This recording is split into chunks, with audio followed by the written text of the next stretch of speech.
I freaking hate technology. I hate technology so much, it's not even funny. Like, nothing changed. Just turn on the computer, and now this is what it meets me with. It does an update, and it goes, oh no, this is what you have for a window now. So that's what you guys are going to have to put up with. Hello. How's everybody doing out there? Talking shit Tuesday. Today, we're going to talk about what we kind of picked up on last Sunday. We talked about the four-door Mustang and how stupid it is, at least the thought process. Ford fans will love it.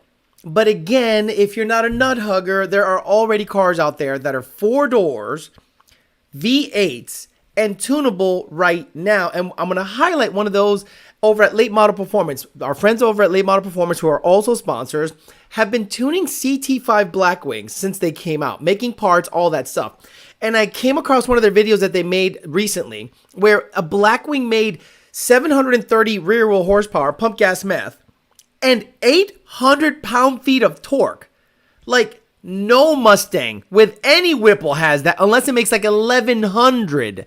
So, and that's on the stock blower, export, I think stock cold air intake, their header, their tuning, their stuff, and we'll talk about that. We'll kind of highlight what's going on there. We'll also talk about Hennessey supposedly putting up some dyno numbers on the Dark Horse in a Whipple, and it only made 710 horsepower. Maybe they did not get the memo that they'd have to dyno in 80th gear in order for that thing to make any decent power. We'll talk about that and many more things, but not before we say hello. Mr. Bullarati says hello to the people out there. We'll do it live. Okay. We'll do it live. Fuck it. Do it live. I'll write it and we'll do it live. Fucking thing sucks. Everything sucks. Like, technology sucks. Everything sucks. I mean, I just want things to work. I want it to work the same all the freaking time. PMAS, Nick James and PMAS. That's right, the best cold air intake on the planet for Mustangs is Nick James's PMAS. If you're a shop and a guy shows up with a JLT, kick him out of your fucking life. You don't have to tune that fucking thing. Get a PMAS on it. Need to have performance, performance.com. Get your PMAS cold air intakes there. Check them out. Caliber Transmission, CaliberTransmission.com, Caliber Transmission on Instagram. He is still looking for somebody to work over there in the sales position. Hit him up, Caliber Transmission, LMP of MD, and Late Model Performance. We're going to talk about the Cadillac program today. Main Force Performance, MFP of Australia, Parts Farm, PartsFarm.com. That's right, get all your used parts, everything going on at Parts Farm. 2 Auto Solution, Rami's on 2 Auto Solution, Ballack Wheels. This is a technologically challenged show today. I am blown away that I can show up, not touch a goddamn thing on the computer, start it up, and everything is changed. And I love where people like to update things. Like HP Tuners is all constantly, change, like if their beta version, they're always trying to change. Just leave it the fuck alone. Unless you introduce a new vehicle, then say, okay, in order to get this vehicle, update. No, there's constant things that work the best. Typically don't need any updating. We'll say hi to the people here. It will not be highlighted because fuck technology. Coyote Fury, Nick, Joe Swish, Leon Phelps, B. Lavesh, I'm hung so low. We got one of on RTR. Boyd got the D from Rob the Tomb Burglar. Clean 93GT, Paul Ponthieu, Douche did it, D-Rock Fox, Boxy Luxury, Travis says hello. Kanye Asada again, Clint Stroke, Michael Locked, EPA Dixon, Jared Wells, Robo Style, Boosted Ammo, Infamous, Michael Rodriguez, TJ Sikorsky, Nate Dogg, Ray, Giovanni Chavez, 94 GT4, Ants, Dalton, Bullet Bill, A Daytona, 101 RTR, Andy Ali. It really sucks that I can't highlight you guys. Gregory Upvich, Matt Oliver, Renee, A Daytona, and I worked on it for a half hour. Couldn't fix it. Started it, rebooted it, 15 different inputs. It didn't matter. I might have to actually update OBS, and if I update OBS, I guarantee nothing will ever work ever again. YouTube Corrupt and Free Speech, Jared McLeod, Dustin Garrison, Ben Galate, Carlos Duran, Ignacio Ramirez, Just a Memoir, CJDM says what's up, JFK, Big Guns, 2 J's, E's, and 5 O's, and all the usual suspects because you can't see your name on there, so it doesn't matter. Craig Walls, Whipple, Dean Hat Performance, Dixon, D-Rock Fox, Whipple Tune, Calibrate, this is Octane Booster, and Wayno says, howdy. See, this is the best I could do. The best I could do is put the page up like this. Anything else above and beyond that, it doesn't let me highlight it. It doesn't let me do a goddamn thing. So I can't even make a custom frame rate or anything like that. It's like that or nothing. And I'm like, I don't know what happened. Like, I have no idea what happened. YouTube constantly changes things. They're constantly updating things, constantly changing URLs. I have no idea why they do that. Leave it alone. The user experience is fine the way it is. Stop trying to enhance it. Today, we're going to talk about late model performance, LMP of MD. So we talked about the 4-door Mustang, how stupid of a thought process that is. And I forgot that late model performance of Maryland tunes 4-door CT5 Blackwings. And this is a good example of the kind of power you can make. I don't know if it has headers. I don't know the mod list. Maybe they have the mod list here. I think they talk about it quickly.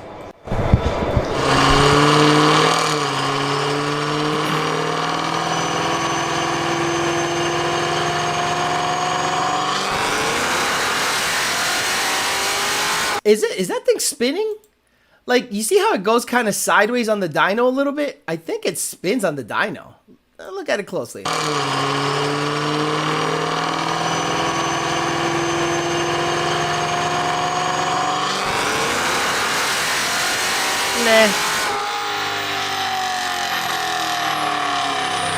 That looked pretty solid. I don't think it's fun. It probably just found. So 736 rear wheel horsepower, 877 pound-feet of torque. Get the fuck out of my life with this fucking Whipple gay shit we got going on with untunable Mustangs. This is a stock blower ported. This is headers, if I'm not mistaken, a meth kit, ice tank, and a catch can and tuning. Pump gas meth, porting, catch can, and supporting mods. Dude. What the fuck? On a car that you can actually tune, get it on E85, get a cam in it. You can do everything. So they'll talk about this real quick. I'll let 30 horsepower because it gripped up. It's still spun on the hit. That's about it on 93. That's 736 on 93. That's all it made before in 85 though. I'm saying, so it's already up. It made 720 something, I think. Yeah. So they had tuned it on E85. So I don't know what different mods they did to this. Maybe if he signs in, he'll chime in. But it looks like these guys have made some serious gains on the CT5 Blackwing that is barely tuning came out, what? Not even a year ago. Like less than a year ago. Tuning came out. Yeah. On E50. Right. So we're coming back with the headers this time, y'all, if I didn't say yeah. anything. I mean, the headers have picked this fucker up good. Oh, so they don't have headers on it. Stock? This bitch has stock exhaust. Bro. Stupid, stupid, stupid. Yeah. Put it on E50. I'm not going to do that yet because his wife drives it every day. He just wants it back tonight. I'm scared. It's Friday.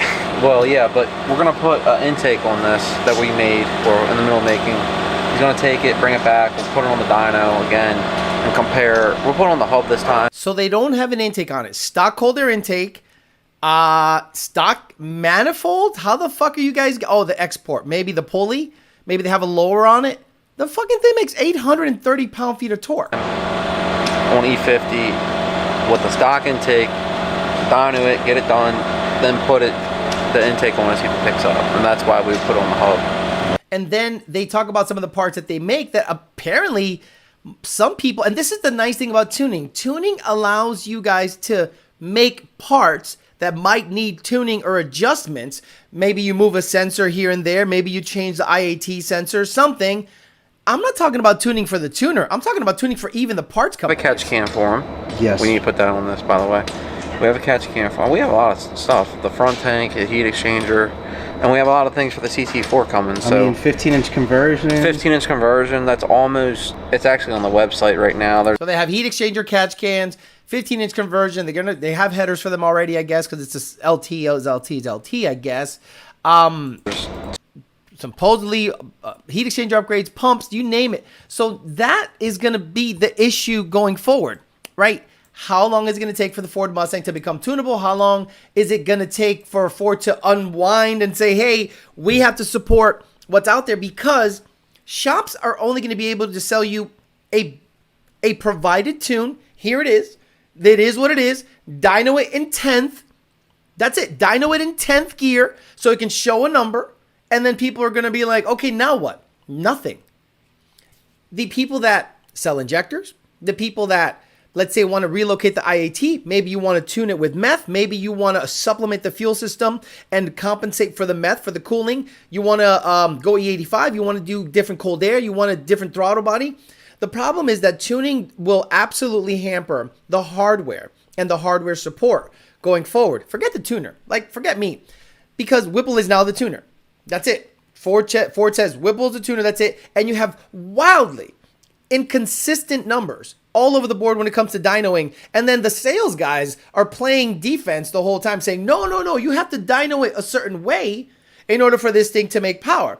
Octane booster, 10th gear dyno, and it'll show a number that, because you're dynoing it the right way, even though you might be actually hurting the transmission going forward. So I thought that was actually kind of on the funny side.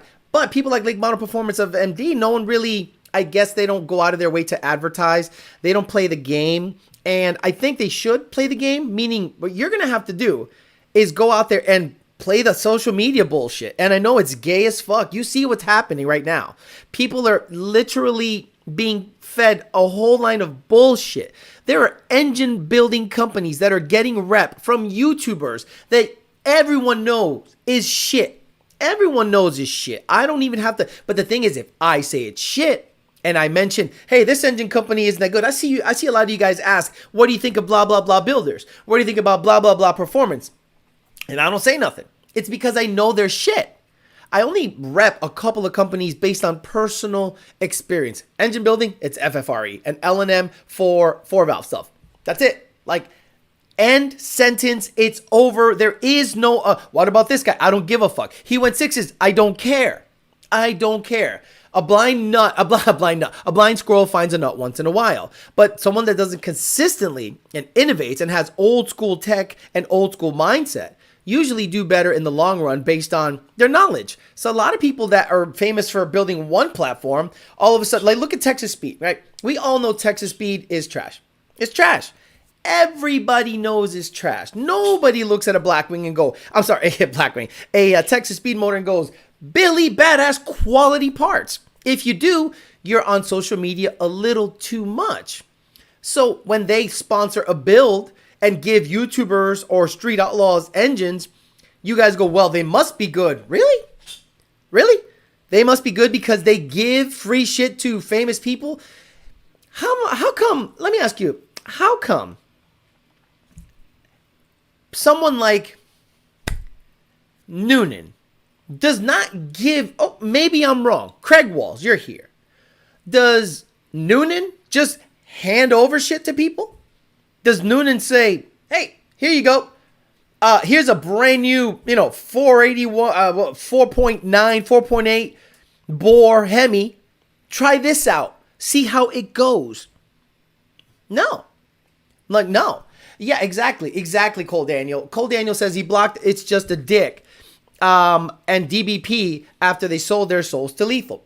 Look, if you want to fuck with people that have literally, before this latest controversy, tried to get me out of the industry, yeah, that's right. Those motherfuckers are one of the people that were trying to get me out of it. Them, JLT, and all the other people. They were all, it was a concerted effort. And you guys wonder why I have a concentrated, very highly focused laser beam on these pieces of shit of the industry, is because they wanted me out, because I was out there giving you guys, dropping knowledge on you guys. But anyway, back on to the point. Why don't people like Noonan and all the really Billy badass engine builders give away their motors?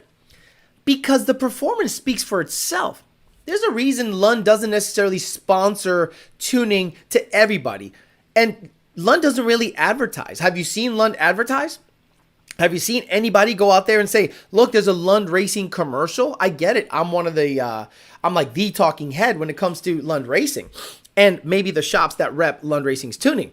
But on Lund's behalf, nobody goes out of their way to pay for advertising, boost a post, nothing like that. It's all organic, and we are the best because of volume and performance, plain and simple. And everyone else just either dies or just lives off of the crumbs that Lund Racing is not willing to pick up off the ground. And, I get it. Some people want infinite adjustments on their 93 octane JLT tune, when in reality, it doesn't need shit. As long as the MAV curve is dialed in and the data that we bake in is acting like it should based on the octane, it's all good. But people like Late Model Performance, I think, are going to have to, unfortunately, and I think I know why they don't do it. I don't think they advertise or go out of the way to advertise because of the shenanigans that go on out there. Then they have to defend it. Then they have to go out there and justify it. There were people that were saying there's no fucking way you guys made 1,300 horsepower on Greg's motor with only, listen, only 20 PSI. Do you understand that a motor doesn't have to see a high boost value in order to make power? Like, there are people out there that go, dude, this thing make 30 pounds of boost. Okay, but did it actually process that boost? Did it actually move it through the motor and actually, process it in an efficient way? Or did it bunch up in the cylinder head? Did it bunch up in the intake? Did it bunch up in the turbo stuff or the exhaust? And the high boost number is just heat bringing the boost number up. So that's why it's difficult for someone to maybe like a late model to go, oh shit, we got to go in there. We got to go in there and talk, to these fucking morons to get business. Unfortunately, you might have to, or you're going to have to make more videos. Like, you got to take that CT5 Blackwing. If you want more CT5 Blackwing customers, you're probably going to have to flood your channel with the dumbest things. I understand dyno numbers are, something that's cool. You're testing new parts. But honestly, if Alec Bledsoe and his guys, I'll give you guys ideas, do draggy hits. I know. It sounds so stupid. Do draggy hits. But if your CT5 Blackwing goes 5s, that's fucking fast. My Corvette goes, I think, 5.7, and it's not that fast because of it. The problem with the ZR1 is everyone thinks ZR1s live in the 1,100 horsepower, 4-second, high 3-second, 60 to 130 zone. No, that's the anomaly. Those are the guys that can afford to replace the motor or have a built motor. Most of them stock live in the 7s to 8s, 60 to 130. And the fact that I brought mine down from 8s in Florida all the way down to in the 5s with reasonable mods, ported blower, pulley, headers, and Sunoco 260 GT and some tuning, 3 fucking seconds knocked off of a 60 to 130 is a big deal. So let's say, for instance, Alec Bledsoe goes out there, or Fuzz, right? The skinny one. Fuzz goes out there, he goes, hey man, what's going on? He's a tweaker. And he's like, I'm gonna fucking dyno his car. And he goes out there on a stock Blackwing, 93 octane, and does a 60 to 130. Then gets in that blue one that they just did, the 9-second one, and does the same thing, and then lists the mods that it took to get there. Then people because in Florida, I have seen so many CT5 Blackwings.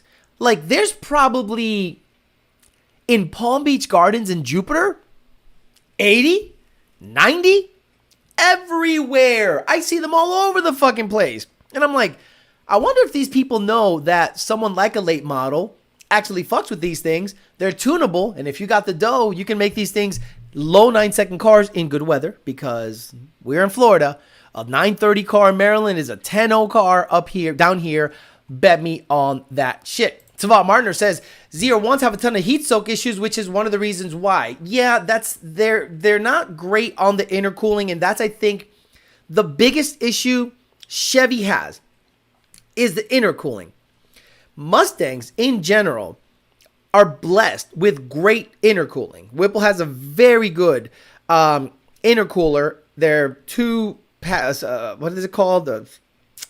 It's like a multi-stage or multi-pass or whatever, but they have a very good intercooler in their Gen 5 blower 3-liter. I like their Gen 5 3-liter in my opinion.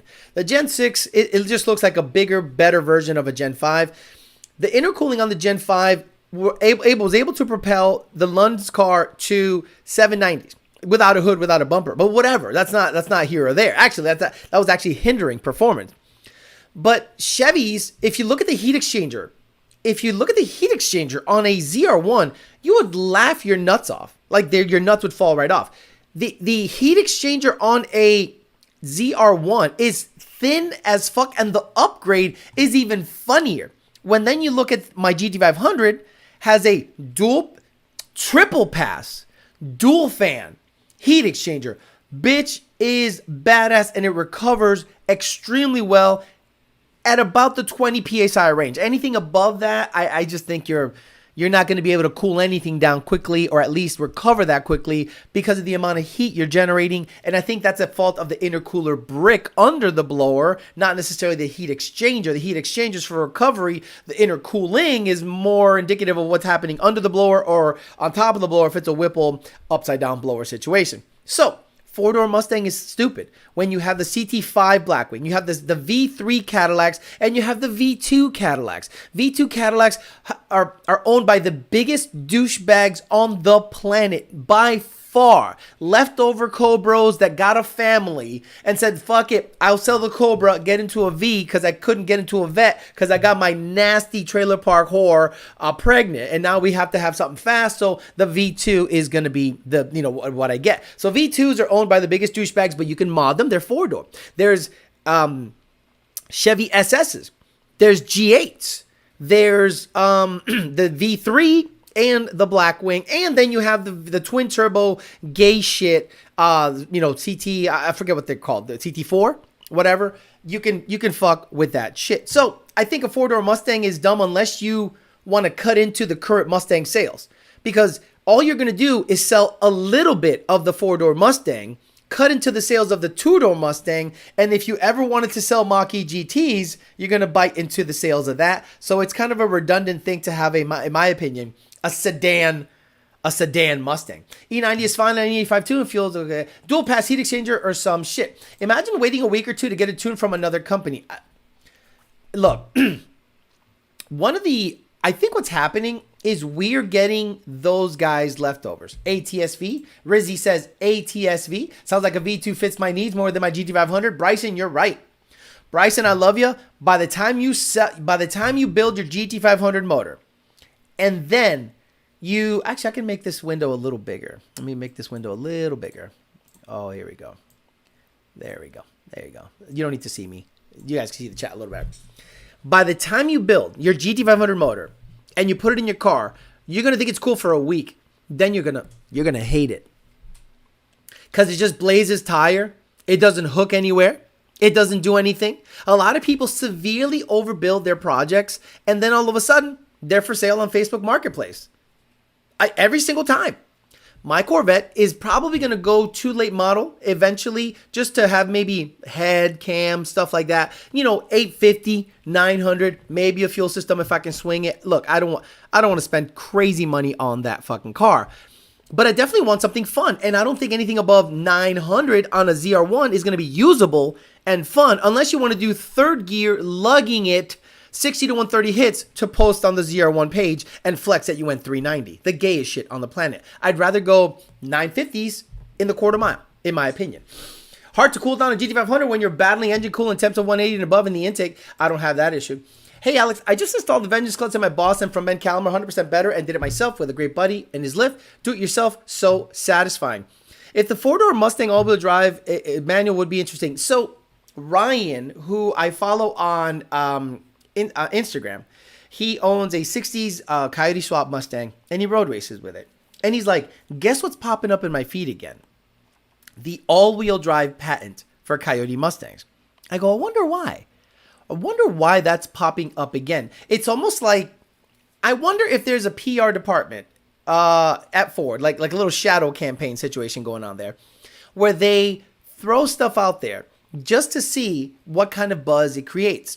And once in a while, they bump a thread, they bump a post, they bump a picture of something that they entice people with. And the all-wheel drive patent for a Coyote-powered powertrain, it's making its rounds again through social media. And I go, okay, guys, look. You have heard it from this channel for years that the coolest thing, it would be a all-wheel drive, even if you have to bring down the power plant from a 5-liter to a 3.5 EcoBoost, like a Gen 2 from a Raptor, and an electric drive and make 500 to 600 all-wheel horsepower. I think that would be a winning combination. If it runs 10s, look at the E-Ray. Imagine a $60,000 E-Ray. Imagine if the E-Ray was $60,000 to $70,000. It was a 10.7 car right now, and it was tunable. That's what the E-rate is today. Unfortunately, though, it is $110,000. And that's the problem with those cars. In theory, they're wonderful. But when they actually go out there and price it out, it blows it out of the water, and only the elite can afford that kind of technology. Ford is never one to be... Ever since Jim Farley has been on, we talked about Coyote. You know how many people hit me up on my Instagram and Facebook and all this stuff, and they were like, Alex, when you started talking Coyote, Cobra, SVT, I had forgotten the cool shit that they put out there. They had put a supercharged 5-liter Ranger as a test piece. They had a twin turbo Fox body Mustang over at Roush that they were fucking with, right? Roush was the one that actually provided the Boss 429 motor to Coyote to go up against his boy at GM. And this was 1995. So a 429, Boss 429 C6 or C4 equipped Mustang, C6 transmission, went 1050. Pump gas, dumb shit. And remember, this guy made the Super Stallion, and he was the father of the 0304 Cobra. Lightning, I'm not 100% sure. But SVT was so fucking cool. But what happened? Bean counters came in. All the cars started looking the same. And it's all about the bottom line, not necessarily making cool shit. We understand that Dodge kind of dug their own grave by making badass Hemi cars in the late 2010s, 2020. They hedged their bets. They were hoping things were going to kind of keep on steamrolling, and then the government was like, no, you dumb sons of bitches voted Democrat, and there goes that, right? But in terms of legend, yes, the Hellcat won the horsepower wars, but the Mustang won the pony wars, meaning it's still alive, even though they are going to come out with a straight 6 situation twin turbo, which I think is cool. It's not the V8 bruiser Billy Badass stuff that Dodge was known for. So they kind of dug their own grave. They knew that the world was going electric or hybrid, and they said, fuck it, we're going to build stupid shit that's very desirable for people that have no credit score. We'll give one to Lil Durk, we'll give one to Lil Wayne, we'll give one to everybody, and then all of a sudden they'll be on rap videos, and people like Sexy Red is going to, talking about Hellcats, SRTs, N-word, please pull up on me, drive the car fast, do the dash, it make my coochie leak. Crazy shit. B58 ESK, Nestor, it's just too long. Seeing Dark Horse and Mach 1 prices, I doubt a hybrid performance-oriented Mustang will be under $80,000 with markup. Come on, chat, shit. You're poop and hit the like button. 317 people and only 170 likes. Come on. Yeah, it's a low day, but I don't care. Trump is better than Farley. Maybe that's why Dodge's CEO retired. Yes, Dodge's CEO said, I think I'm going to pass. Yes, Matt 2011, the drift stick. What a stupid, you want to talk about the most retarded, gimmicky thing Mustang. You guys, a lot of people don't talk about that. A lot of people like, shh. Don't mention the fact that there's a stupid drift stick on these Mustangs. Think about that. They thought it was better to have a e-brake, lock up your rear tires, and slide than to perform better in the quarter mile or to make the car tunable. They thought it was cooler to be able to rev your car on a key fob and slide than to make it fast and modifiable, moddable, whatever you want to call it. Yeah, that's the world we live in. Gay shit. Gay, gimmicky shit. Bet me, there will be a factory burble tune. Bet me there will be a factory flame tune. Probably not for long because of the fact that it's not emissions legal to literally spew raw gas out your shit and ignite it, making flames. Koenigsegg has developed some insane stuff, including electric motor, help spin up the V8. I need a video of Alex singing the entire Sexy Red song. What you know about Sexy Red? What you think about the C8 Z06? Talked about that many times. Those dudes are making chargers that make engines sound like outside of the car. I can't even. Hyundai has an IONIQ 5 blue shit that sounds, feels like a car with a gearbox. Listen to me. It's an electric car, but they put in modes So it sounds and feels like a car with a gearbox. It hits a rev limiter if you leave it in second. It's electric. They actually are gimmicking the shit out of these cars. So now cars are infotainment centers. Now cars are 100% infotainment cars. They're not it's about how you feel. They made an electric car feel like a gas car. Why not just build a gas car? Wonder how many recalls that drift stick will have in another year. I think the Dodge is looking promising with that inline 6 turbo motor. Me too. And I hate Dodges with a passion. I think the motor and the drivetrain, if it becomes a control pack, it's going to be pretty cool. But Alex, AK Pop Tunes are cool. And Chinese made the 15, Star Wars fans made the 18. And Chinese made the 15, and Star Wars fan made the 18. Factory Rebel Tune on my electric car, I can't wait. Okay, you guys think I'm kidding? It's called Throttle House. By the way, if you got a CT5V, hit up Late Model Performance. They fucking fuck with them. Like 9-second cars right now. So Throttle House. You thought I was kidding? Hey, Throttle House, I love you. You've been really good. You haven't done anything stupid and copyrighted my shit. You guys did such a great job with this video. This is, guys, you want to be blown away? This is an IONIQ 5 that mimics the sounds and feels of a gas car. Let me see. Where is it? Here we go. And remember, electric. It should not be having any gears. But listen. Come on.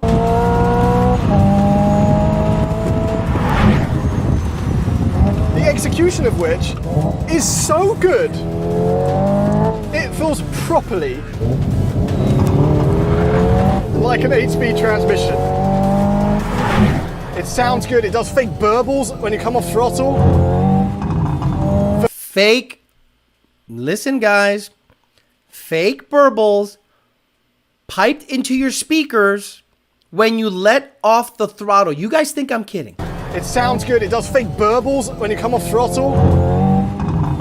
First gear is tall. If I go into 5th gear or 6th gear, it lugs. And it's electric. Guys, it acts like it has a gearbox through the programming. It's electric. It's fake lugging. That's a fake lug. And I don't feel so normal. My brain is tricked. This is when I realize I'm just a monkey in shoes because it shouldn't be that easy to trick me. Slap my ass and call me Sally. Anyway, guess what? That car is quicker than the Mustang around their road course. That's right, motherfuckers. That electric hunk of shit that pipes in burble sounds into the cabin when you let off, if you're in a certain mode, is quicker than the Mustang on that road course. I am blown away. What kind of BMW is that? Haha, might as well fart so I can feel the burbles in the seat. Is that technically a transgender car of the world? Not the speakers. Fake. Did I hear turbo noises? Yes. It pipes in turbo noises, gearbox noises, and burbles on diesel. It is unbelievably gay. But that's the way we're headed. That's what you guys want. That's what the focus group sits down with the purple-haired fat bitch with armpit hair. And she's like, I'd like a car that's good for the environment but feels kind of fun. Well, how about a car that fake burbles and lugs when you put it in 6, but it's electric? Count me in. Damn, a Hyundai was faster? Yes. It was faster around their track than a Mustang GT. Unbelievable. 6 gear, fake lug to satisfy Jeremy Clarkson's dumbass reviews. New Tundra pipes in V8 sounds through the sound system. How gay. I take that instead of the Mach-E. Okay, gun to my head. Mach-E or that thing? All day. That thing. The Mach-E, to me, is the example of Ford kowtowing to the what do you call it? The global warm psychos. You really think by making a Mustang Mach-E GT, you were going to somehow save the planet, you fucking retard with a wig? You really thought that was going to happen, dumbass? You thought people were going to go, oh, let me just smell my own farts and show everyone in virtue signal that I am better than them because I have an electric car and it's a Mustang and no one gives a shit. Right now, everyone points and laughs at you unless you're in California. unless you're in California and you have a Mach-E GT, everyone points and fucking laughs. Nobody goes, I'd love to have one of those. I think that's pretty cool. Especially after you found out that, yeah, 0 to 60 is pretty quick, but then it cuts out after 5 seconds. So, like the thought process, I am a fan of electric cars, the way Tesla does it in the performance variants. But don't sell me a hodgepodge, half thought out, bullshit, low power, high power for 5 seconds. Like the battery's built bad, like everything is built badly. And they put it out there. And then they took that exact same thought process and put it into the Lightning, another piece of shit. And then they took a name of a truck that people loved. Like, I'm not a Lightning fan at all. But to desecrate the name of a 5.8 liter Lightning and then a 5.4 liter overhead cam supercharged Lightning, and guys that were fans, and now the Lightning is an electric fucking truck, bro. Carroll Shelby is turning over in his grave, signing dashes. If you're in California, the rest of us are pointing and laughing at you. Now, you got to understand, 94 GT Vert, California is mostly beautiful. The problem is the coast. LA, San Diego, San Francisco, you know, where all the people are located. But if you go to, like, anywhere else, it's beautiful. The weather's gorgeous. Like, it's tough to, there's a reason everyone moved there, okay? The problem is it's run by a bunch of loons. Like Austin. Everyone thinks Austin, like, okay, if you guys don't live in Texas and you have a thought process that Texas is awesome, let me tell you guys something. Texas is fucking trash, okay? There isn't anything great in Texas. Like, what does Texas have that is great besides refineries? Nothing. The beach is trash. The Galveston beach looks like waves of mud, and that's where people go. Like, if you want to go see some water, salt water, it's Galveston. So the place that's hustling and bustling is Austin. That's where Joe Rogan went. That's where Dave Chappelle moved. That's where the Tesla plant is, which is also where the highest concentration of liberals and poop and homeless people are. So before you pack your bags and move somewhere and think your quality of life is going to be better in Texas, you're going to make money. You're going to make money. What you will not have is good quality of life or even good food. Like at all. Joe Rogan will be out of Austin soon, bet. Thoughts on Hawaii? No, fuck Hawaii. The current Lightning is such a huge flop. The connectors are burning up. Cooling issues. SBDOM burning up. Is that the body control, the body module? Austin is East California. Not to defend Ford, but maybe the Mach-E was a strategic move. There's no demands for a Ford EV. So you can make the correlation that the EV push put people out of work. Right? The EV push put people out of work. Not all people employed at Ford are unionized. Most aren't. So at the end of the day, you got to figure out, okay, if Ford took a downturn, then Ford had to overpay the union employees because they had the leverage. They're like, well, we see you getting rid of people. We see what you're doing with these electric vehicles. Now's the chance to fuck you over because no one's going to build your electric vehicles, and it's going to look really bad in terms of PR if you replace us in an election year or in a mid-year election, like when all the senators and all this stuff. So you got to do good. Bobby Trump's going to come in there, and you know what? He's going to do the exact same shit. Exact same shit. Remember, he added $6 trillion to the fucking debt. He did the fucking Bobby Trump $200 fucking checks y'all got. Don't think that he's the savior, but in the long run, his policies or any conservative policies are better. But at the end of the day, I'm convinced that both parties are the two sides of the same fucking coin. It's just one's going to hurt you a little less. That's it. Austin is trash, says Eric Vega. Want good Texas? Live in the Panhandle. Best sunsets, quiet, but no people want the city life, and it's horrible. If it wasn't for the money, I wouldn't live in Dallas. Sup, Alex? How's it hanging? Says Amy Curtis. Who's Amy Curtis? Nick says, Ford had EV Focus back in 2013. What a fail that was. Writing this to see my name pop up. Can't. It does not pop up unless you see it on the chat here. Because something updated and it said, fuck you. I'll try to figure it out after the show because I was on it for a half hour and I couldn't get it to work. And I'm like, I don't know what I'm doing. I don't know what I'm doing. They were closing down tooling. No way. It was a ploy. Florida has Wawa, money, illegals, my personal favorite, and good racing climate.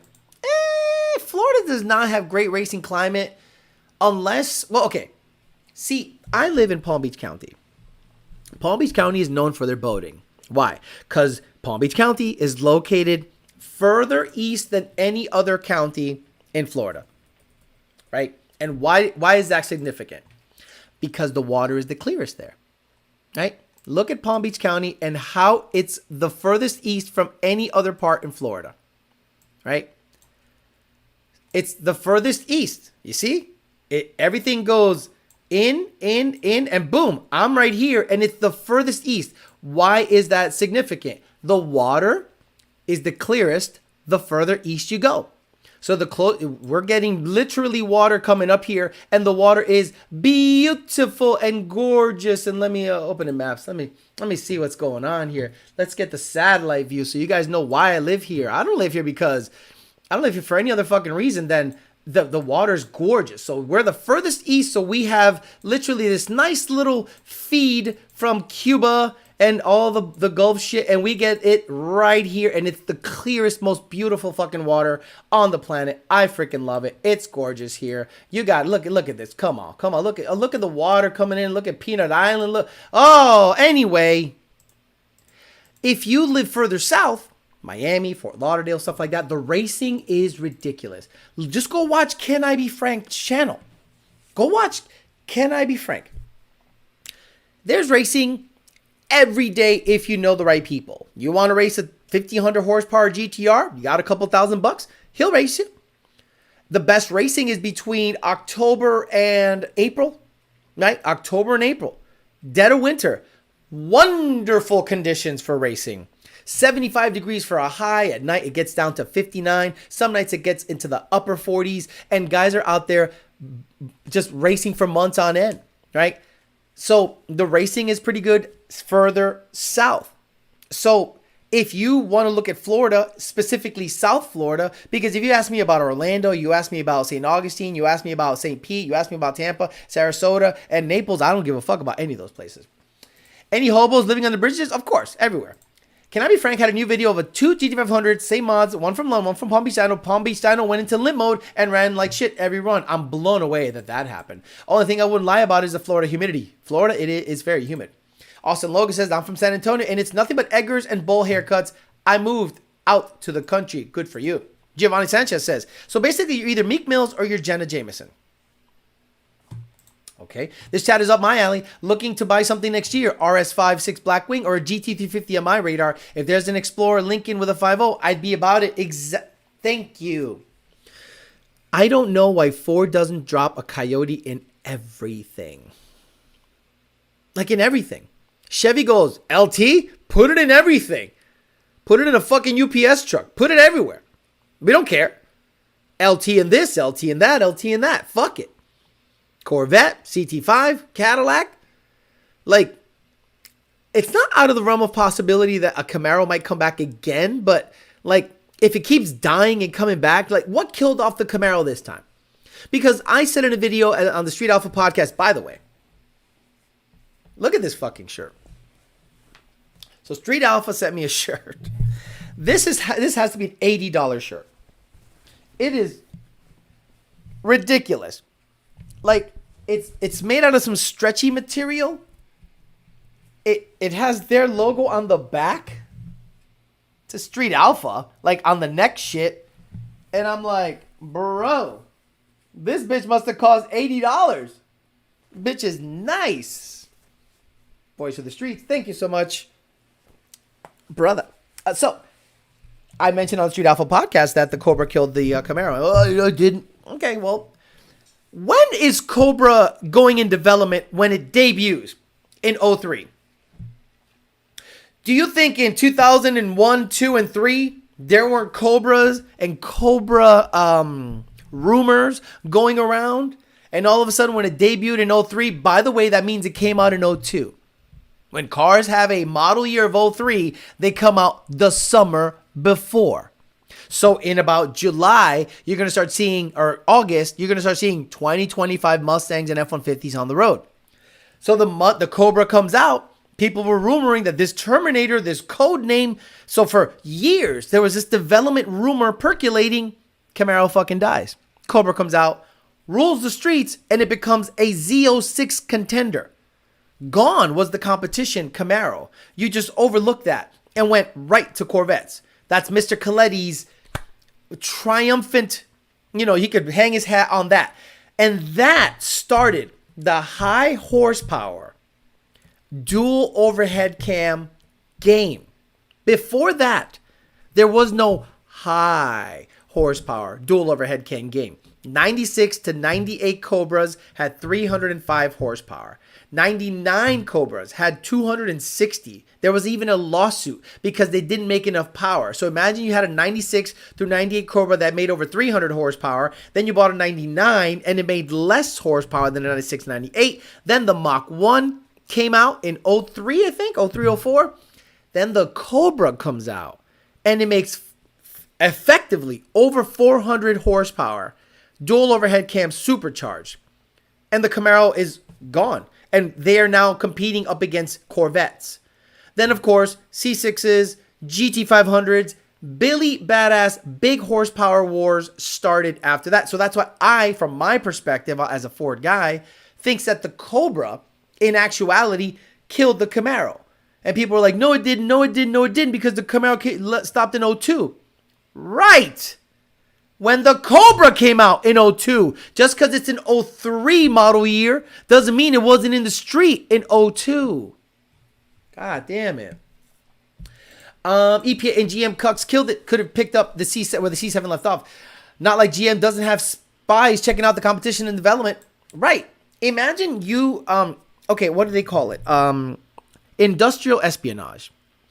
Industrial espionage is an interesting thing. I think the views are low because I added late model performance. It was interesting how the algorithm works. It's like at late model performance and it like does this weird algorithm thing. Anyway, industrial espionage is a thing. There are Chinese companies right now probably looking at what Google is doing. They probably have employees at Google, employees at Apple, employees at SpaceX. Guys, have you seen the latest renderings for the new Chinese rocket? It's literally a copy of Super Heavy, the Starship. It's, guys, Chinese Starship. Images, Chinese Starship. China's new rocket concept looks suspiciously like SpaceX's. Are you fucking kidding me, bro? So, China is developing a literal copy of SpaceX's rocket. So let's say you're a Chevy executive somewhere, and he's like, "Hey, I need y'all to get a job at the Bosch computer plant or the whoever Continental or whoever makes these computers." And let's just say a computer falls off of a truck. These guys get it, decompile it, and they're like, what's the air load? Like, wait a minute. This thing is scaled all the way up to blah, blah, blah boost. 1.6 air load. What are they coming out that makes 160% volumetric efficiency? Something boosted? Then they look at the firing order. Then they go, wait a minute, the displacement? What the fuck is this thing? They probably got their hands on the tuning before the car came out. And then they're like, what do we have in the pipeline? I don't know. Can we just stuff a truck 454 in it? No, that's fucking stupid. Can we just, I don't know. No, that meets emissions and it's on the shelf. I don't know. Our sales are shit. Let's just kill it. Because if Ford is coming out with something that looks like this tune looks pretty fucking serious, We ain't got shit for it. Then you got other spies. They're like, hey, what transmission are they putting? They're putting a T56 behind it. Wait, what?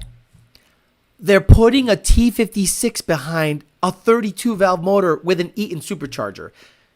They got a spy at Eaton. Yeah, it's a little 1.5 something, but man, they're claiming 390 crank, but we really think it's like 430. Okay, and then they got a spy at Manly. Hey, did y'all make any rods for Ford? Actually, yes. There's a 6-bolt iron block, Manly rods, Molly pistons, and Eaton Supercharged, got the tuning, and a T56. This bitch is gonna be fucking serious. If I can make those connections, and I'm a dumbass, you don't think Chevy had connections when they saw what Ford was building and said, I don't think we got anything to compete with this thing 2 years before it came out, when it was being test muled, and they said, we got to kill the Camaro. See, a lot of people that listen to the Street Alpha podcast and a lot of smooth brains and a lot of normies don't understand that because I say the 03 Cobra killed the Camaro, that in 03 it killed the Camaro. No, dickhead. Industrial espionage is a thing. Stop it. Modern Mustang Performer says, LRX question, using the first LRX here, when tune revision is sent over a cloud or attached to an email, trying to upload the new tune but can't locate it, the cloud. You send your logs through email, you update the device for new tunes on the cloud. When Ford stuffed Manly rods in a T56 in it, game over. Okay, let me ask you guys a question. Yeah, you're not wrong. The Catfish Camaro was a better competitor versus the Cobra than the whatever the fuck they call the Transformer Bumblebee piece of shit. So exactly, Nick says the vendor reps like to talk. All you got to do is get. How do you think tuning works? I'm not going to give up too much. But how do you think tuning works? You think HP tuners, SCT, which I don't even know if they're fucking relevant anymore. Like they just like literally, like you don't hear about them. Wonder why. Interesting. It's a very interesting question I should pose, but I'll just shut the fuck up. So, all of a sudden, this tuning is figured out. How did it happen? Let's say the guy likes pussy, right? Hey, Steve, yeah, you work at the blah, blah, blah. Yep, I hear you like pussy. You like Asian pussy. I do like Asian pussy. It's very nice. It's sideways. Oh, well, you know what? Well, I got some sideways pussy waiting for you in room 302. Here you go. And after you leave, I expect a little USB stick to be hanging out here. Bet. Slams that sideways toto. People got tuning. Shit falls off of. So you don't think Chevy heard that Tremec, Manly, and Eaton were involved in a project for Ford? Do you think they were building trucks with a T56? Wait, 6-bolt main? Yeah. Manly rods? Yeah. T56? Yeah. Eaton? Yeah. What the fuck are they building over there? I don't know, but we ain't got shit but a 4,000-pound bumblebee looking piece of shit. Kill it. Couple of rounds of golf and a house and a case of tour beer. So what's Ford doing? Ford was experimenting with supercharged 4 valves and IRSs of Super Stallion in 98. No way GM wasn't aware of what was coming down the Ford pipeline. Don't ask too much about SCT. You might get hit next. You're not wrong. Jared Wells. Still, though, you couldn't make 900 horsepower on a stock. Here we go, Jamie. Stop. Stop with the hypotheticals. Just stop. I guess the Corvette killed the Viper. I think the Viper killed itself. I'll be honest. I think the Viper killed itself. A V10 rear-wheel drive, $80,000 to $90,000 car in 2014, 2013, 2015. Nobody was looking to buy that. The only reason the Viper, if MoTeC never tuned on the Viper, if MoTeC never offered tuning solutions for the Viper is still an $80,000, $70,000 car. No, it's not. Blah, blah, blah. Okay. How many of you guys see tune-only Vipers running anything? The tune is MoTeC. That's right. You try to, and I was listening to Cooper Baghetti's podcast, and there was a guy who was familiar with, I don't know if it was the Nth Moto guy, but it was a guy who was very familiar with Vipers. And he said, you know you can't read the MAF voltage on a Viper? And my ears went, what? He goes, the reason Dodge Vipers are expensive to build is because if you grab something like HP tuners and try to read data off of it, unless you have special access to stuff, you don't know what the MAF is doing. You don't know what the MAF is doing. You can't read the voltage. You can generally see fuel trims and see AFR moving around, but where do you adjust? See, I can look at an idle log of a Mustang and see that at 1.7 hertz, it's idling 20% rich. So I can go to the MAF curve at that point and pull fuel at that point. But imagine a Viper all of a sudden says it's rich, but you don't know where. So you globally pull 10%. Then you relog and you're like, all right, it's closer. Globally pull another 5%. Okay, it's closer. And then you go slow revs and you globally add or pull based on generally the area. So the Viper killed itself. The Viper did not have any help getting killed. It killed itself. The only reason the Viper is worth anything right now is because of people like Nth Moto and Calvo. When those guys started putting MoTeCs, built motors, twin turbos in them things, all of a sudden they're relevant again. But before Calvo, it was a cool car that was kind of big and, it was ZR1-like. Off topic, Theo. You doing the Predator blower swap? I don't know. I don't think so. So after doing a lot of research, the Predator blower in like an illuminator, it needs to be ported to death. You need to buy a VMP lid, which I fucking definitely don't want to buy. And I don't want to support. And in order to make a Predator blower like the GT500 needs to make 1100 wheel or so in order for it to go 8 comfortably. I know it could probably do it with a 900 horsepower setup, but comfortably, I think 1100 wheel stick can get that car 880, comfortably, not 8.99. I want to be like well into the 8s with a Coyote, Illuminator, or Predator bottom end. Who knows? Predator bottom end, you're gonna, and this is the way they put it to me. A Predator bottom end 5.2 is gonna have better heads and cams than an Illuminator because the Illuminator is gonna have a better bottom end. So you're trading. You're having an Illuminator bottom end be better than a Predator bottom end, but the top end of the Predator, heyo, is better because of the heads and cam. So what do?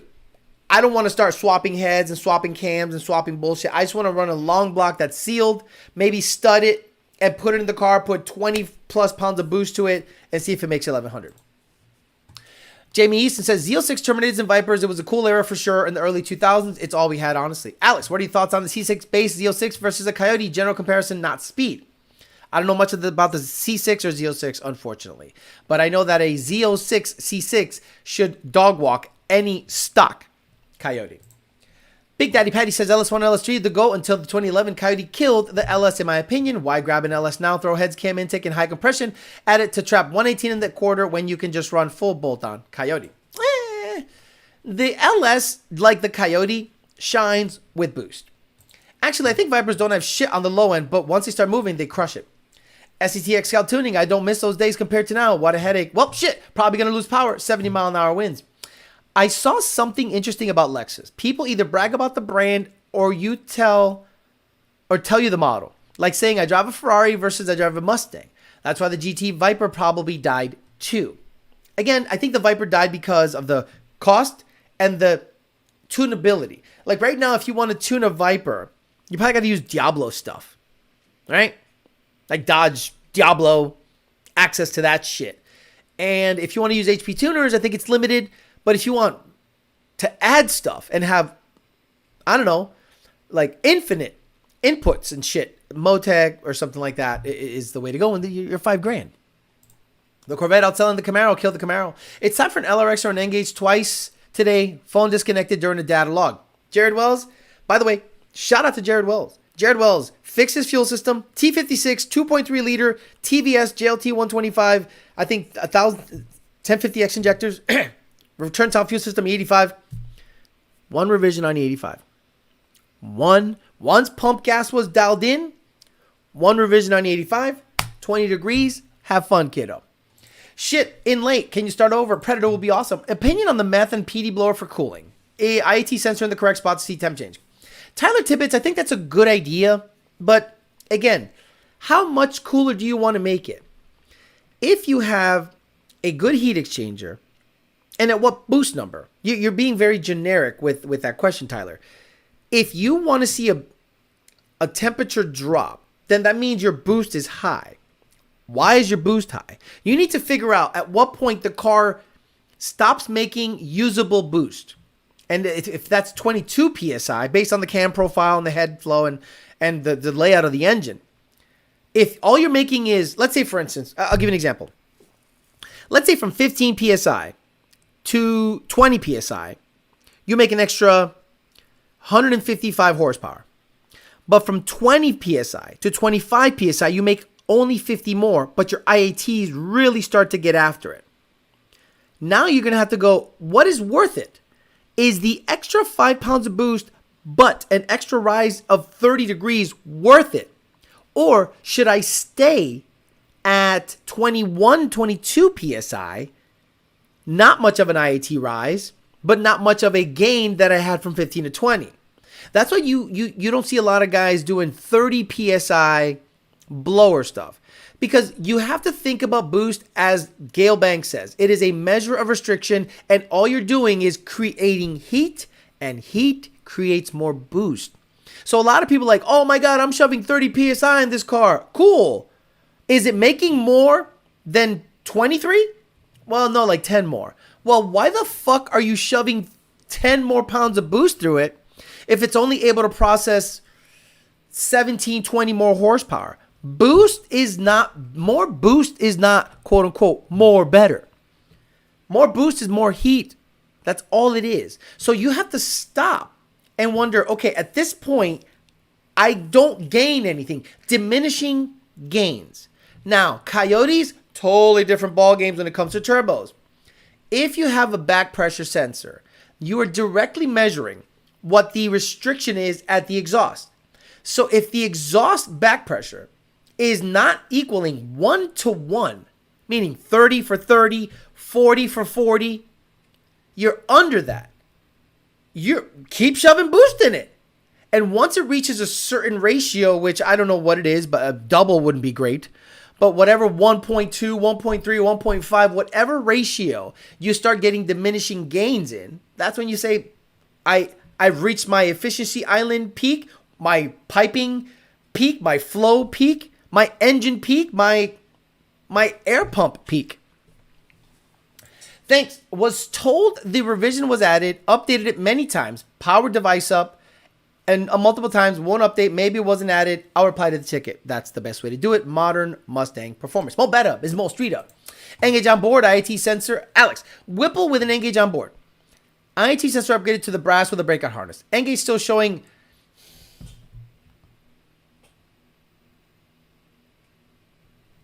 How can I teach these kids?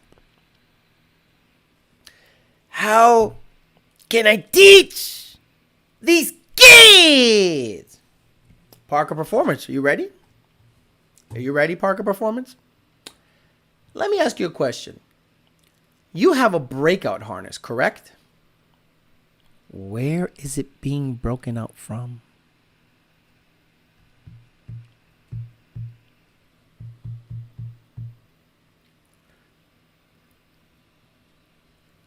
Parker Performance, where is your IAT harness being broken out from? Because you're saying, how come it's negative 40 on IAT too? Did I miss a step? Product for customer, that deal, brother?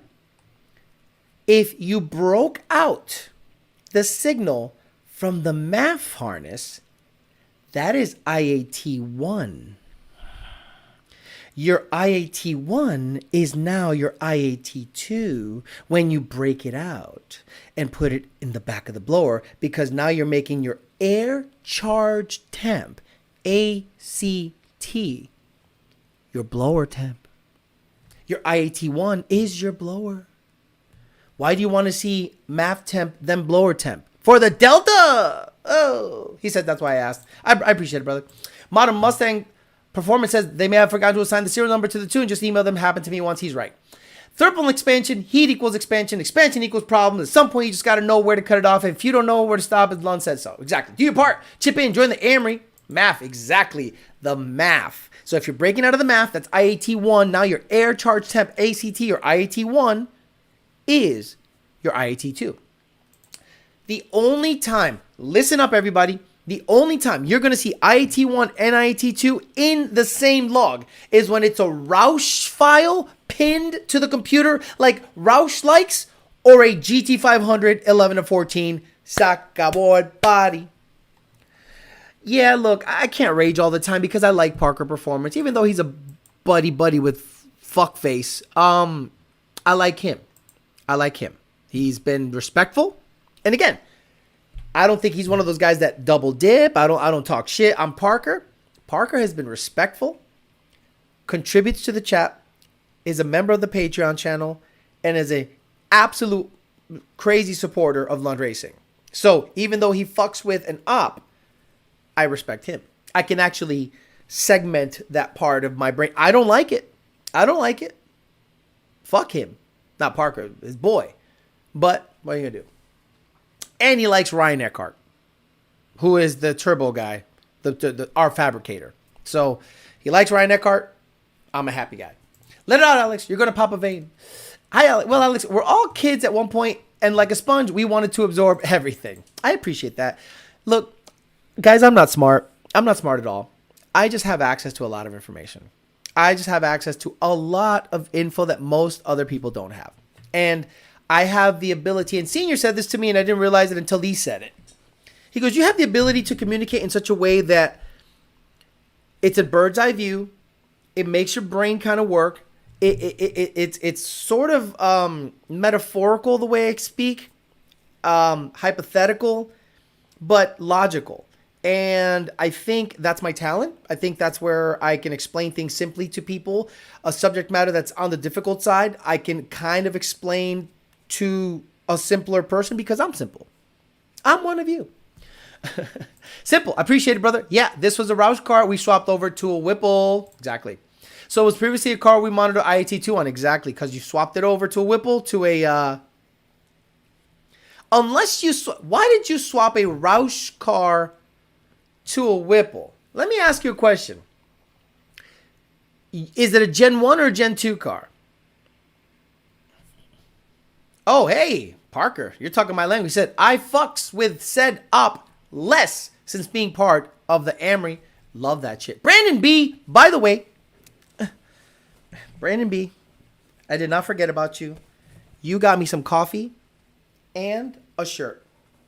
Thank you very much. This is his coffee company. It's I'm going to kill you if you come into my coffee shop company. What? There's guns. Protect your coffee brand. Protect your coffee. Teesville, Texas. Kickers Coffee. Protect your coffee. Kill people that don't want to. Coffee kill, die, Texas. Texas kill, die, coffee kill. Thank you so much. Coffee was excellent, sir. Great work. By the way, little show and tell. Little show and tell. Oh, shout out to Ultimate Header. Gen 1. Long tube headers. 13 Mustang. Look at the fucking flanges, motherfucker. I'm going to do a complete comparison video of the ARHs that I have on my GT500 versus the Ultimate Header and the build comparison. But my favorite part of the collector, this is how you know they're part of the AMRI. Bro. I love that shit. I saw that and I laughed so hard. And I go, bro, you guys are super legit. I love you guys. So Ultimate Header, getting back on board of the AMRI and getting me hooked up. Also, because we're legal here, Catted X. If I want to make it non-catted, that'll be up to me. But they got me a Catted X pipe from Ultimate Header. Billy Badass. Driver side, passenger. Oh, they even labeled it. Driver side, passenger side. So we'll see how this guy goes. I'm going to have to probably figure this out. Actually, no, I think there's enough meat there to grab a clamp. But we'll see how all that goes. But thank you so much, Ultimate Headers. Thank you. I'm going to make a complete video. It's going to air Saturday. And they got me a goddamn banner, bro. Look at it. Got me a whole motherfucking banner. Shit. Like, today was a day that huge boxes showed up at the 1-1. So shout out to the Street Alpha podcast, to the Coffee People, to Ultimate Header for taking care of the 13 GT. Exactly, Alfredo Diaz, first YouTuber to show off a catted exhaust. YouTubers are so fucking stupid that they don't realize that by showing a free-flowing exhaust from said company, you are literally helping them get fucking popped. Good job. How did you get your hands on those last time? I called them. They didn't have them. They had a run on material, right? So they had a bunch of material, just they needed to get it, and they finally are starting to get caught up. I bought another cash money set of Coyote headers for the GT500. Those were powder coated in the color of Donnie. Donnie is the 13 GT, and I love you guys. They offer that coating. So if you guys want it coated that color, Donnie's color, hit them up. Say Ultimate Header. I want a set of S197 headers with Donnie's color because I think that coating is baller shit. I'm going to have a shop install those. I cannot install S197 headers. Okay. S197 headers are a little tougher to install because you have less clearance on an S197 chassis than you do a S550 chassis. The S550 chassis, I have no problem tackling headers on, especially Ultimate Headers, but not an S197. So I'm going to have to shop around, take the car to a shop. I know Parker's here, but I'm not, Tampa is 3 hours, bro. I mean, I love you, but I got to get these headers on, and I want to get them on and done. Now, if I work out something where I drive the 13 GT up there and do something with somebody, but I want it mated to the stock exhaust. I want to mate it to the stock. I know you guys might think I'm absolutely psycho. I get it. One mod at a time. A lot of you guys said converter. Converter, I'm going to go pick it up at Lund Racing. I'm going to go pick up the 3C converter at Lund Racing. But I'm going to install the headers first. The problem is now we're in the middle of summer. So I think it would be irresponsible for me to keep modding the car and testing the car in bad weather when the first comparisons were done in 70-degree weather. So I'm kind of at a bit of a standstill with that because I don't think it'd be fair for comparison's sake. Or I just run it, see what it runs in the summer, and then keep modding it and see what it runs come winter and see the gains that way. I don't know. Carbio tuning, right, Alex? Carbio tuning. We're far. Yeah, I know. You're far. You're very far. That passenger side. Broken exhaust bolts were, here we come. Yeah, that's why I don't want to fuck with it at all. Who's installing? Not me. Not me. Alex La Pulga says, I got a 23 F-150. Doesn't matter where the secondary oxygen sensor location is on the driver's side header. It keeps coating for lean conditions. Thanks. Secondary oxygen sensor location is on the driver's side header. Well, wherever stock is, right? Like, we are now at the one step at a time. Yeah, that's one step at a time. So headers are going to go on, stock catback. Test it. If it goes quicker than 12.7 in 90-degree weather, we know it gained something.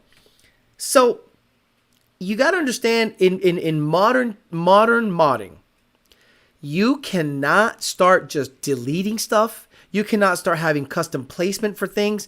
Tuners are handcuffed and held to stock-like parameters.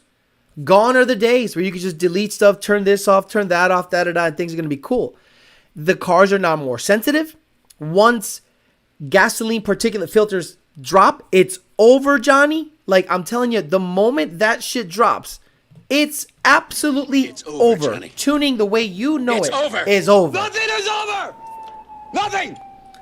You just don't turn it off. Alex, I did my headers, my 13 GT, plenty of room, but did take me a week. Oh my God, a week? Get the fuck out of here. No, this is going to take me hundreds of dollars, not a week. I'm out, Alex. Peace out, Army. Thank you, Neil. Don't forget Hennessey Dud Horse. Thank you very much. Good job. YouTube. And I'm going to go to Hennessey's channel. So, Hennessey, just Hennessey. Supercharged Dark Horse. H850 by Hennessey. Okay. Let's, you guys want to hear some bullshit? Here we go. Join us on the streets and hit the track with our new H850 Supercharged Dark Horse Mustang. We're proud to announce the production of Hennessey's latest Ford upgrade, the result of meticulous craftsmanship and a relentless pursuit of performance. From its sleek exterior adorned with optional heritage graphics to the unmistakable growl of its supercharged V8 engine, every aspect of the H850 Mustang Dark Horse exudes power and refinement. Did ChatGPT write this, you fucking clowns? You guys are so stupid. The H850 Mustang Dark Horse proves to be a true force to be reckoned with, whether you're a... shut the fuck up. Oh my God. Now we wait for the H1000. You know, there are some people here that are so fucking stupid. It's a Whipple kit with a stock throttle body. But look at Osama bin Laden is. Now we wait for the H1000, H1200. Probably just E85 away, really. Got to see this in person. Amazing. Really? Really? A stock Dark Horse with a Whipple and you guys are amazed? Is that where we're at right now? A stock Dark Horse with a Whipple and you guys are amazed. Where's the fucking dyno sheet, bro? Where's the dyno pull? Where is it? Let me see. H850. Shut the fuck up. You're so stupid. It's a commercial. Where's the dyno pull? Maybe it's on Instagram. Dyno. Dark Horse dyno. Here we go. Okay. So, stock throttle body. Stock throttle body. Stage 1. So what? 680, 690, maybe 700? Right? Right? That's what it's going to make.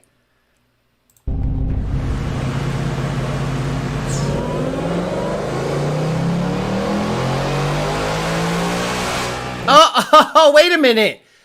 Whipple right now is losing their minds because the pull only went up to 127 mile an hour. We all know you have to make the pulls in 13th gear to show the right power number.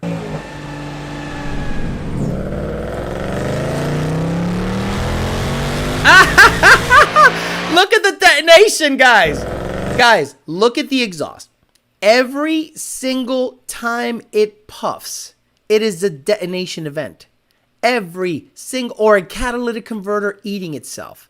Understand this, guys. This isn't cap protection. This is the fucking car complaining.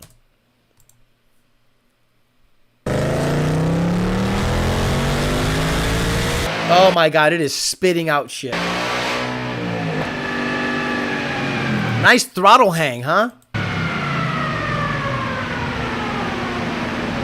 Built with pride in USA. I think the rotor metal is made in China. $711, $569. Remember, guys, the Blackwing 730, 8 something. 730 stock blower, tunable right now, 10 speed, 800 torque. This thing made 711, 569. Why? Because they forgot to add the pump gas in a can. So yeah, just another fucking awesome display of people saying the truth, and people are gonna say, oh no, they didn't dyno it in 15th gear and put pump gas in a can in it. Alex, it's a good chat, but I got other commitments, so hope all you have a good night. Thank you so much, Mr. Don Hill. They can tune it, run it in 10th gear. I saw a Dark Horse. It looks like a Honda Accord. Hennessey Dark Horse has a Meek Mill fuel system, all Diddy. Sasso, man, let me just cut away from the smoke puffing out at the throttle hanging. Thank you, come again. Hard pass on the 24 Mustang. Great gas station. Where's the 850 coming from? The miles you're going to put on it before you realize you got screwed? Not a speck of carbon on any of those pistons. Right. I like when it puffs out the exhaust. Cut out, cut out, cut out. 7-Eleven. Hey, you guys forgot that the Whipple kit comes with 10 cans of octane booster. Don't forget the splash of E30. What setting is that dyno in? Smoothing 5? That's a good one. Yeah, looks like it's it doesn't say. It's funny, it doesn't say. All values are wheel horsepower. Okay, wow. Cool. It didn't really specify SAE or standard. Bro, my fucking 14 Hellion car made 10 pounds, made 735 on 753 on 93 stock engine. Get the fuck out of here. But I'm the hater. Parker Performance says I got that. I've got out first Whipple Dark Horse on schedule, and I'm planning on having him watch your videos so he can understand the ups and downs of this shit. I hope so. Put him in your waiting room and just put my shit on repeat. Big Dino sheet was left in the mailbox with my trust fund check. Getting an FFRE short block for my Gen 3 with the Predator block upgrade. Would I need different heads? No. Should I just stick with the 5.0 block? I don't think there's a gain going from a Gen 3 FFRE to a Predator FFRE unless you're looking to make 2,000 or so horsepower. Alex, I'm torn between the ESS G3X and Aldo Weld turbo kit for my 350. For 800 horsepower Gen 1 Voodoo, what would you do? G3X. Simplicity. Aldo kit, badass. ESS kit, you can put it on in 6 hours. Murphy's Law went ahead and threw an E30 chemist mix in the car to run 1020. It's just, I mean, we're in clown world. We're in clown world. Alex, question. A certain 3-letter company makes a Fiat kit and harness to swap a Predator blower on a Gen 1 and 2 Coyote. Any thoughts or experience with that setup? I'm really considering it. I don't think that's a bad thing if they make bracket kits and a drive kit for a Predator blower into a Gen 1 2 Coyote. I think that's fine. So it made 610, pretty much. Alternative Auto has a Whipple S650 they're working on now. Their video shows some detonation smoke, but actually call it out as not good. They're not going to lie to you. They're not going to. Alternative Auto will be straight with you. They're good people. Hello. Late but here. Why I won't buy boost until the Mustang is unlocked. Exactly. And this man talking tuned it. Thank you, Alex John. Oh, I tuned the Hellion 93 octane 750 horse car. Oh, I guess I don't know what the fuck I'm doing. Oh, you're giving everyone John's tune. Oh. I love that. I love that other tuners say the following line. Alex can't tune. He's just adjusting John's tune. Just like you. We're celebrating Gen 1 with blower power levels of sub 100,000. Oof. We're celebrating Gen 1 power level with blower power levels for sub 100,000. Oof. Exactly. Knowing Hennessey, they probably named it the H850 H8 as in Hate 50 since they do The Exorcist. Oh my God. We know Park Performance is done fucking with the ops when YDBT dailies are playing in the wall room on the daily. Yeah. Look, if Parker Performance loses a friend because he fucks with the Amri, it's only going to benefit him. A little late, but I'm here for the Lund box sauce. Hey, yo. Thank you, sir. You're the only person on the internet I trust. Thank you, Mike Evok. I actually do appreciate that. I know the internet is full of regurgitators and people that don't invest in that knowledge. So let's talk about how much I've invested in what I know. I had an F-150. That was like $30,000.